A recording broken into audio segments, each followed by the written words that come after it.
So as you can see, it's flooding at the moment. It's completely surrounding my pad. Yeah, so to get to the cars we have to walk through this, which is a bit of a higher ground. We parked them there yesterday, so it's always good to move the cars when you think the water's going to come up.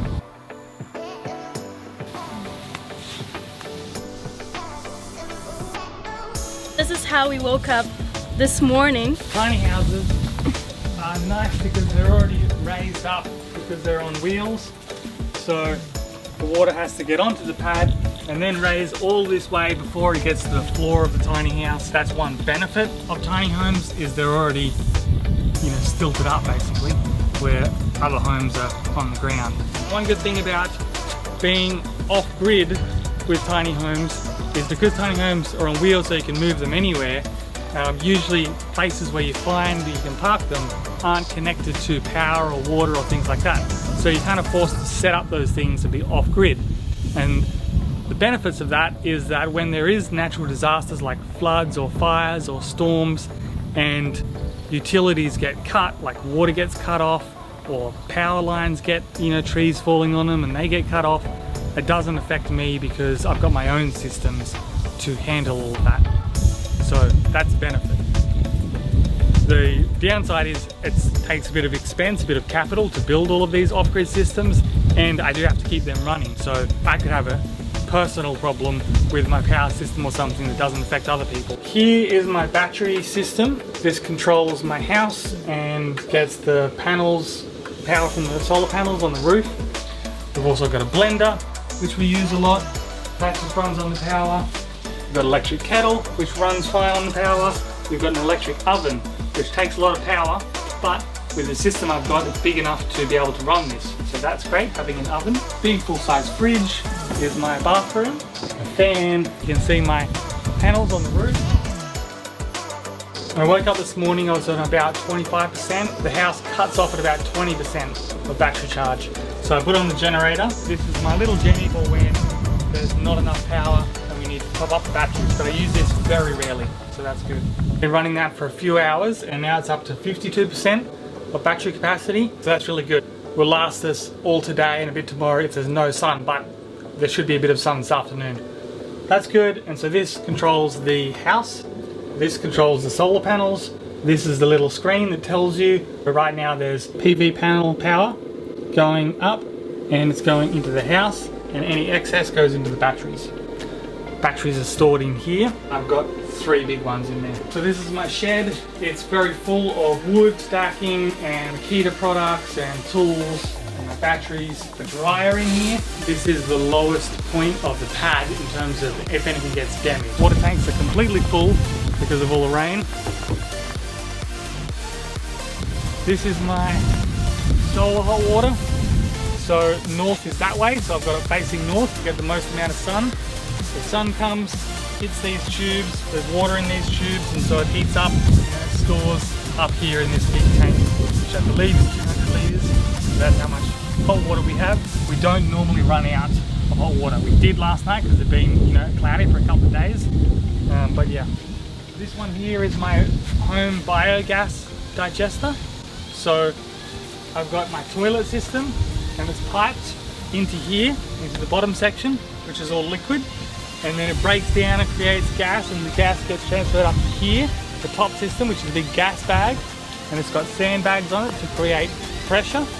And then the gas is piped back to the house and attached to my double burners so that I can cook with my own gas. I don't need gas bottles or anything like that. This is my double burner, which is connected to the biogas system. That's a great off-grid system to one, handle your toilet and your sewage. And this is pumped into the bio digester, and it's just a self-pump. So you've got a bidet here to squirt it and clean it and get water in the bowl, and then you've got a pump here to pump out the water, and that goes into the bio digester. And also to get gas supply. I've also got electric cooktops that I can bring up and plug in, which just goes off my solar. And this is my cooktop, that's electric, so that's just plugged in, induction cooktop. So it's a great way to do all cooking off-grid. Under here I've got my pump connected to my water tank. It produces pressure for my house and the tap and everything like that, the water pressure. So you definitely need a pump if you're going to be off-grid, and that's my main water tank there. That is 10,000 litres. That's quite big for a tiny house, and we've never run out since I've had it in, because it's just been raining since I've moved to this site. You normally drive down here and park down there, but as you can see, it's completely flooded at the moment. Got a little garden over there to try and get some veggies. For my grey water system, this is my grey water system. So underneath the house, all of the pipes come together, and then they go underneath this path and go into this, which is a reed bed that filters the water, and then it goes into this one, this container, which is a wicking bed. So it's got gravel at the bottom, soil at the top, so I can have plants in there, and if it's ever really hot, the water will evaporate from the bottom and keep the plants alive.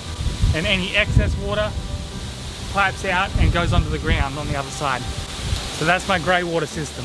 And everything goes in there from my kitchen sink. We've got a nice round sink, which we use, bathroom sink, my sink, shower, tiles, natural stone, and then my shower head. This is a water saving shower head, so it doesn't use as much water. Not that that's an issue where we're living at the moment. Washing machine, my washing machine and washing basket. Over this side we've got my couch at the back here, and that just lets you speak to whoever's down in the tiny house. Works well. I've got my office here, which can go up and down, so it's a standing desk, so that's good, great to get work done. Bit of storage here at the moment. Loft upstairs where I've got my bed, and some nice stairs going up through this. Storage in there for towels, things like that. Towel rack, everything you need. So yeah, that's my tiny house at the moment, and that's kind of a bit about the land and off-grid systems and the current situation of flooding and how we sort of handle that. In the past we've had a bunch of floods, and we've had two that have gone over the pad. One only just, and the second one quite a lot, and that got into the shed, and that was much bigger. So trying to have everything up and trying not to have too many things left on the pad, like rounds of wood and stacks of wood, because they float and float away during floods. It's getting more secure and more flood proof as time goes on, as I build stuff out and make it better and stronger and learn from each flood event that happens. Cool! How high did this flood come? It's about halfway up the pad, and the pad is about maybe a meter from the ground level. And with this pad we're still 50 centimeters away from where the water level is. It's about 300 mils to the top of the pad, and then it's about another meter to get to the floor of my tiny house. It's already stopped raining, and we're projected sunshine for a bunch more days. So that's it for this flood, but it did happen really fast. We got about 130 mils in the last 24 hours, which is quite a lot. The ground was already completely saturated from all of the previous floods and rain that's been happening. It doesn't take much for the flooding to happen, and a big rain event like we just had definitely makes it happen. Anything else you want to say to people watching this who've never gone through floods or extreme weather, how they can prepare themselves for the future? Live as sustainably as possible. Look into going off-grid as much as possible. So even if you're in suburbia somewhere, you can get solar power, you can get batteries, home batteries, so that if the power goes out, you've got a backup and you can keep having power in your house. I would go off fossil fuels as much as possible. So change from gas cooking and gas heating particularly to electric heating or a heat pump or other forms like that. Get an electric car if you can. Everyone needs to be doing as much as they can to be as sustainable and low carbon as they can, and learn skill sets to be able to handle these type of events, because they're going to happen more and more often. So the more prepared you are for that, then the less impacted you will be.